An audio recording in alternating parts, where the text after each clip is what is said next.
ये जय दीक्षित जी के कज़न की जन्म पत्री है। तो ग्रह स्पष्ट स्थिति तो सबको दिख ही रही है यहाँ पे। इसमें जो नोट करने वाली बात है कि एक तो शनि शनि जो है वो क्रूर क्रूर नक्षत्र में है। सूर्य जो है वो उग्र नक्षत्र में है और सूर्य विष नमांश में भी है, बट अपनी मूल त्रिकोण राशि में है। मंगल भी ऑलमोस्ट मृत्यु भाग के निकट ही है और राहु भी तीक्ष्ण नक्षत्र में है और शुक्र भी तीक्ष्ण नक्षत्र में है और ऑलमोस्ट विषुवंश में ही है। और अब इनके पहले भाव को देखते हैं। पहले भाव में केतु बैठा है नीच का, तो लगन में केतु जो है शरीर को पतला करता है, कमर दर्द वगैरह भी दे सकता है और स्त्री के स्वास्थ्य को परेशानी देगा, क्योंकि 7th भाव पे उसकी दृष्टि है और कोई ना कोई ऑपरेशन का कारण ये बन सकता है। और जब केतु लगन में होता है तो जातक के जो विचार होते हैं वो चलायमान रहते हैं, मतलब कुछ ना कुछ अलग अलग सोचता रहेगा और कभी कभी अचानक धन लाभ भी करा देता है।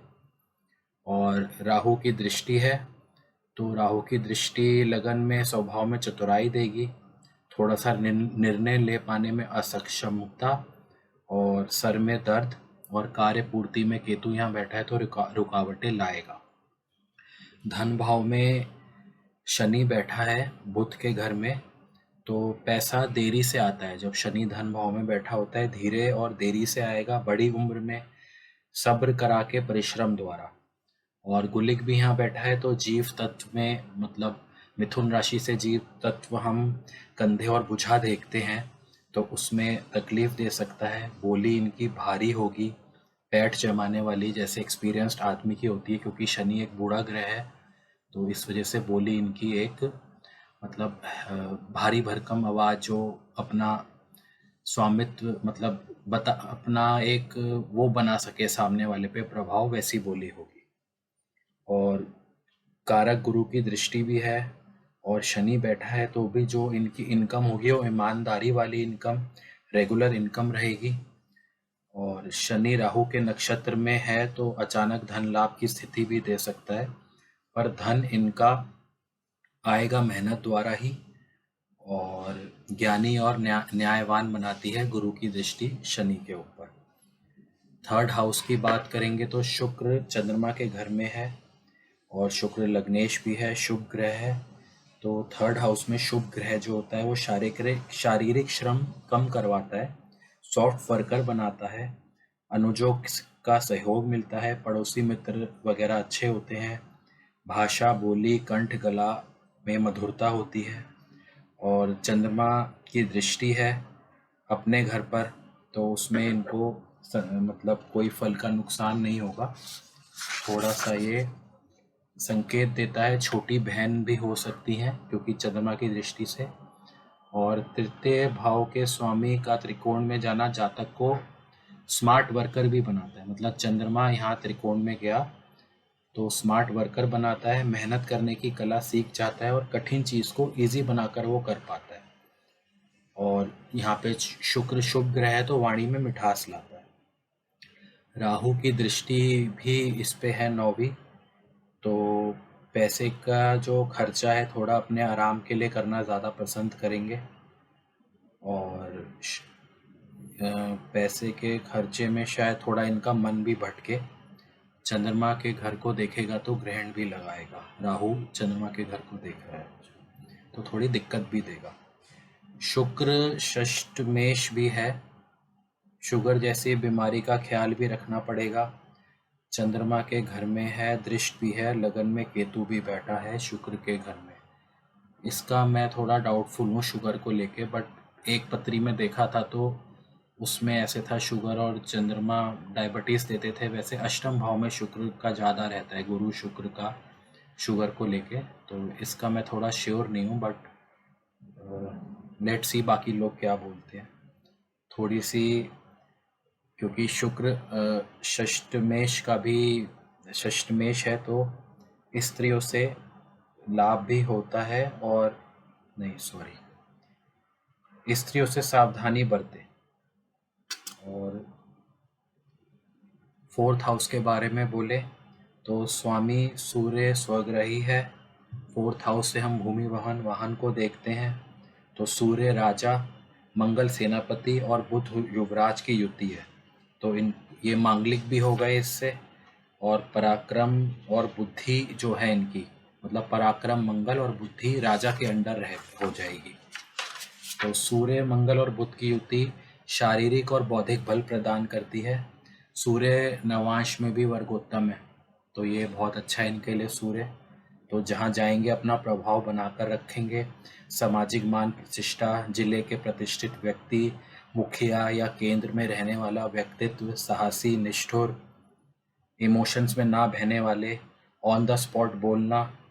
हाँ, इसमें ये है, धन को लेके थोड़ी परेशानी हो सकती है, पुत्र को लेके थोड़ी परेशानी हो सकती है, और अर्धांगिनी को लेके भी थोड़ी परेशानी होती है जब क्रूर ग्रह यहाँ 4th हाउस में है, मंगल और सूर्य। इस वजह से भूमि वाहन का सुख भी मिलेगा, पर थोड़ी देर होगी उसमें। सूर्य मंगल क्रूर ग्रह हैं तो बहुत मेहनत भी कराते हैं, पर सब सुख प्रदान करेंगे क्योंकि मित्र हैं। और बुध आदित्य योग भी इसमें बना हुआ है। धन भाव का स्वामी बुध, संतान, अच्छा ये नहीं, त्रिकोण का स्वामी केंद्र में है। बुध केंद्र में है, त्रिकोण का स्वामी केंद्र में है। कार्य में एक्सपर्ट, एनालिसिस करने की क्षमता इनकी अच्छी होगी, योजना अच्छी बना लेंगे, विद्या अर्जन भी इनका अच्छा रहेगा। सूर्य 5 नंबर राशि में घर के मुखिया ये होंगे। और मंगल सूर्य के साथ तो पराक्रम में वृद्धि और फर्म डिसीजन पावर इनके पास रहेगी। और बुध चलित में पंचम में जा रहा है मंगल के साथ, तो तीव्रता से डिसीजन लेने की क्षमता इनको देगा। तो उसमें इनको थोड़ी सावधानी बरतनी पड़ेगी कि डिसीजन जो मैं ले रहा हूँ वो सोच समझ के लूँ। मंगल जो है बुद्धि में तीव्रता ले आएगा यहाँ पे। ये रहा, मंगल और बुध इकट्ठे आ गए हैं 5th हाउस में। तो कम्युनिकेशन स्किल वगैरह के लिए ये थोड़ी बातचीत करने में सावधानी बरते, कंट्रोल करके बातों को नाप तोल कर ही बोले। और बुध धनेश भी है और पंचमेश भी है, तो आई थिंक यहाँ पंचमेश का और धनेश भी है, तो संतान होने के बाद शायद धन में वृद्धि इनके हुई होगी। अब 6th हाउस जो है ऋण रोग शत्रु का है, तो षष्ठमेश शुक्र है, लग्नेश भी है, गुरु की 9वीं दृष्टि है, तो रोग से बचाएगी। कर्जा वगैरह टाइमली अगर कोई होगा तो उतर जाएगा।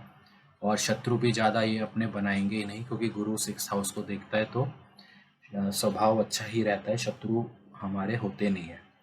7th हाउस में राहु बैठा है, पत्नी के स्वास्थ्य को लेकर चिंता बनी रहेगी। नवांश में भी राहु अष्टम में चला गया है, तो अर्धांगिनी को पेट गैस की तकलीफ रहेगी। और मंगल की दृष्टि भी है, तो तबीयत वगैरह का इनको अपनी वाइफ का ख्याल रखना पड़ेगा।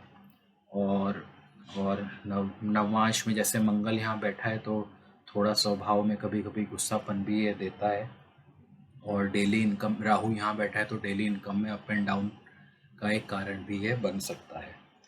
अष्टम का स्वामी गुरु कर्म भाव में है, तो अष्टम भाव एक रिसर्च का होता है हमारा, तो ये डीप नॉलेज इनको प्रदान करेगा। मतलब किसी भी बात की जड़ तक जाना, कुछ पढ़ रहे हैं तो उसकी जड़ तक जाना, और ज्ञान के द्वारा ये धन अर्जन करेंगे अपना। और शनि की दृष्टि भी है यहाँ पर, तो यह लंबी आयु इनको प्रदान करेगी। और उसके बाद 9th हाउस को देखेंगे तो भाग्य स्थान में चंद्रमा शनि के घर में है, शुक्र की दृष्टि है और केतु की भी दृष्टि है। तो भाग्य स्थान पे चंद्रमा जो है माता पिता की सेवा करवाता है, धार्मिक यात्रा कराता है, धार्मिक बनाता है। और भागेश शनि धन भाव में है, और शनि की इनकी अभी महादशा भी चल रही है, तो मेहनत करके इस दशा में इनको धन की प्राप्ति के योग बनेंगे। और क्योंकि कर्म भाव का स्वामी भी शनि है, और आई थिंक कि जैसे मैंने देखा है तो 20 फरवरी 2024 के बाद इनका अच्छा रहेगा।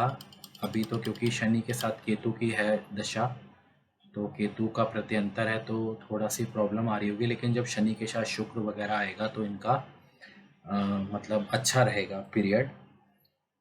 और पर धन आएगा धीरे धीरे, शनि की दशा में तेजी से कुछ नहीं होता है। और 10th हाउस के बारे में बोले तो गुरु वक्री है, दशमें शनि धन भाव में कर्म द्वारा इस दशा में धन अर्जन का योग है। बुध सूर्य मंगल की भी दृष्टि है, तो टीचिंग प्रोफेशन, कोई गवर्निंग अथॉरिटी, मॉनिटरिंग अथॉरिटी का जैसा ये काम कर सकते हैं, मतलब या होंगे, रहे हैं, अपने कोई गवर्निंग अथॉरिटी होंगे ये। और 11th हाउस में गुरु लाभ का स्वामी भी कर्म भाव में गया हुआ है, तो इस दशा में इनको जो लाभ होना है, धन अर्जन होना है, तो ये सब कुछ ना कुछ गुरु मतलब गुरु मतलब बोले तो मतलब टीचर ही कह सकते हो, या गवर्निंग अथॉरिटी, मतलब कुछ पढ़ाने लिखाने से करके, या ऐसे करके कुछ होगा अध्यात्म से रिलेटेड। और मंगल यहाँ पे 12th हाउस का स्वामी मंगल यहाँ गया है, तो आई थिंक नींद में डिस्टरबेंस दे सकता है ये इनको। इतना मैंने इनका देखा है अभी। और ये आगे की कुंडली जैसे सुदर्शन चक्र है, तो इसमें दो मतलब तीनों कुंडली के दशम से 2 घर में ग्रह हैं, तीसरे में नहीं है, तो ये भी बहुत अच्छा होता है। और वर्ग कुंडली देखेंगे तो जैसे इसमें ये 5 लिखा हुआ है, तो इनके धन के जो स्वामी है वो देवता लोग हो गए, तो मंदिर वगैरह ये डेली जाएं, पूजा करें। भाग्य का स्वामी मंगल भी सप्तम में है, राहु और बुध बैठे हैं, तो अच्छा ही है ये। थोड़ा सा ये अपने माइंड पे कंट्रोल रखें और सोच समझ के डिसीजन लें तो अच्छा है। संतान में यहाँ शुक्र दिख रहा है, तो मैं इतना ही जानता हूँ कि मे बी पुत्री एक तो होनी ही चाहिए, एक पुत्री। और हर इसके अंदर में एक ये प्रॉब्लम है, वर्क कुंडली में केतु हर एक के साथ कुछ ना कुछ, यहाँ पे सूर्य के साथ प्रॉब्लम कर रहा है, और एक दो में मैंने और देखा था यहाँ गुरु के साथ है विद्या वाले में, और इसमें देखा था, इसमें चतुर्विशांश सप्तमांश, आई थिंक इतना ही था। हाँ बस इतना ही देखा मैंने, मतलब यह वाहन की है, तो 2 नंबर का स्वामी शुक्र जो है, शुक्र कहाँ पर है इसमें, लगन में बैठा है, लगन में है, तो वाहन का सुख ये इनको देगा। और माता पिता का गुरु भी लाभ भाव में है, वक्री है, शुक्र के साथ है। ऐसे गुरु जी भी देखते थे, तो मैंने भी ट्राई करा है देखने का। आशा करता हूँ आप सब लोगों को पसंद आया होगा, कोई गलती हो तो ज़रूर बताइएगा, क्योंकि इसीलिए हम लोग ये सब प्रैक्टिस कर रहे हैं। Thank you everyone.